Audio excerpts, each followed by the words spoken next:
We'll now cross over to Kigali, Rwanda, to bring you a live broadcast of the grand launch of the African School of Governance. African countries have the right and should be respected to make a decision as to how they wish to be governed.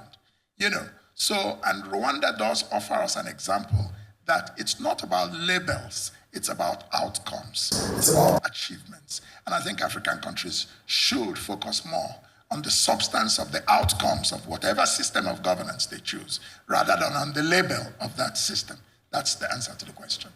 Thank you very much. So unfortunately, I see we don't have time because Professor Kingsley Moghalu has an important meeting he needs to attend right now. Okay, looks like I'm being called. Any other questions? I can take just one or two. Okay, let's take the two gentlemen at the front. Okay. If we can rush this. Oh. Apparently you being...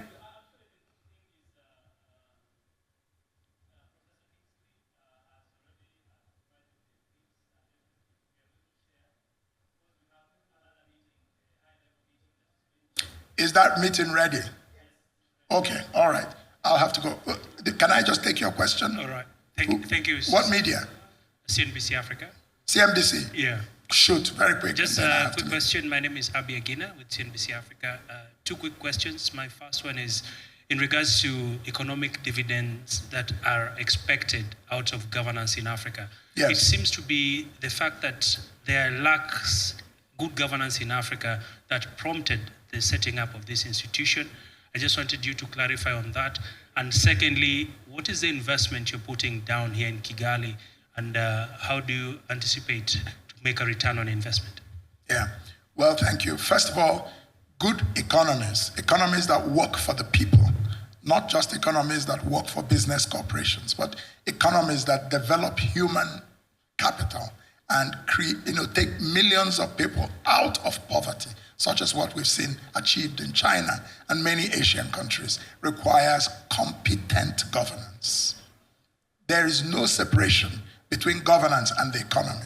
The economy is a reflection of the capacity of the government in power to govern, because you require a strong state capacity to create an enabling environment for business and for economic development. So second, on the matter of return on investment, the return on investment we expect to see out of ASG in another 10 years or so going forward is a mass of very well-trained Africans with the mindsets, the knowledge, the skills to tackle Africa's problems in their individual countries and as a continent much more effectively.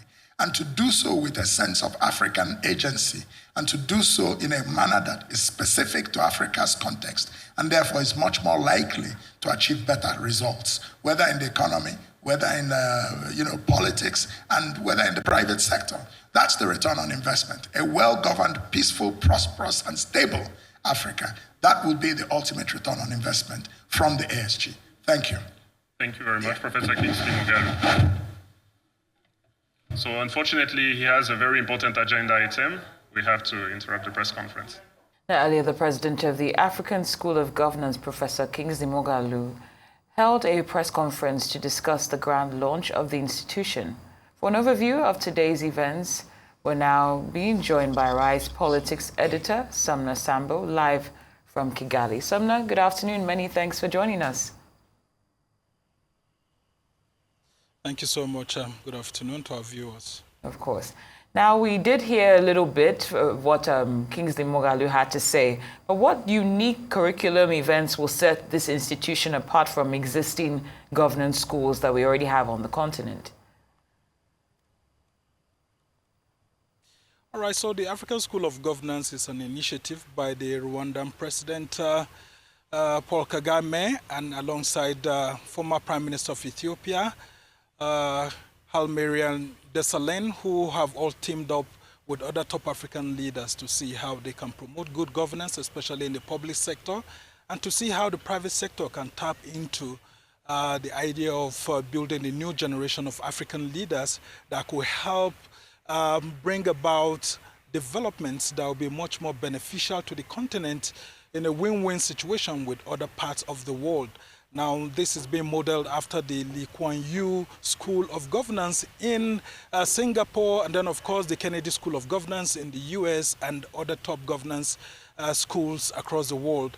Now, the idea of citing it here in Kigali, the Rwandan capital, is because of the way Rwanda continues to enjoy a lot of support from various Africans who come to this country to see the beautiful things that are being done. And of course, it's been a lot of persuasive talks here at the launch earlier on, where we had the likes of Donald Kaberuka, former president of the African Development Bank, speaking on how it's important for Africa not to miss out on this millennium, saying that this millennium is that of Africa because of the huge resources it has, saying that that of other continents have been exhausted, and then with the huge population, especially young population, that the continent has. And so this institution, the African School of Governance that has been launched today with a Nigerian Professor Kingsley Moghalu heading it, is an institution that hopes to drive a new narrative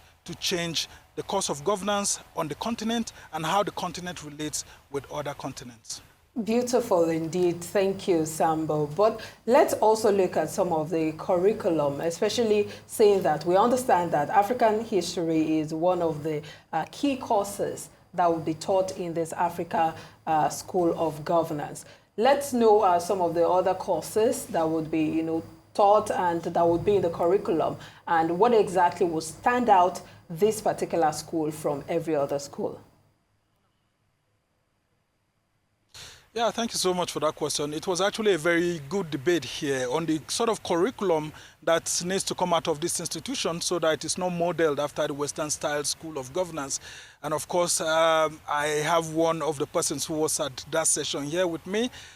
His name is Anyan, who is actually the president of the vice president of Nigerians living in Kigali, the Association of Nigerians residing in Kigali. Thank you so much for joining us. Thank you, sir. Yeah, so the question is about the curriculum that Africa will be having in this African School of Governance, which, was one of the major questions that was put to Kingsley Moghalu and others who were here. You contributed to some of those questions. Talk to us about it. Yes, I did. By the way, good afternoon. My name is Kelechi Nyang from Nigeria anyway, but I live here in Rwanda, and I'm also vice president of Nigerians living here in Rwanda. Well, it's not surprising that we have people like somebody like Kingsley being the president of African School of Governance. That means we have a lot to offer to Africa. My key area was the originality, like you talked about. They need to create it based on the African original status, not emulating the same thing that has been happening outside there. We don't need to copy.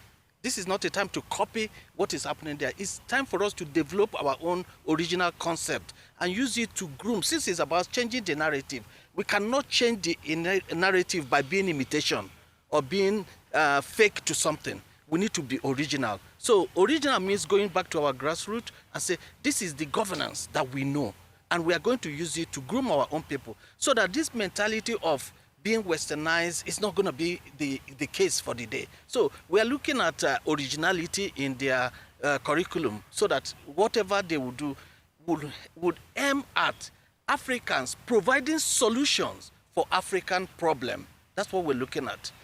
All right, so Rwanda is being hailed as a model, and that's why the African School of Governance is being cited here. And one of the key issues that they talked about is some of the rural initiatives being used by Rwanda to drive development using different technologies to actually get to the grassroots too. What else do you think could be included in this curriculum of the African School of Governance that could make it much more better than what potential leaders in the future should be thinking about? Well, thanks to the president of Rwanda, His Excellency Paul Kagame, he has done a whole lot. He has done a lot that we all can see.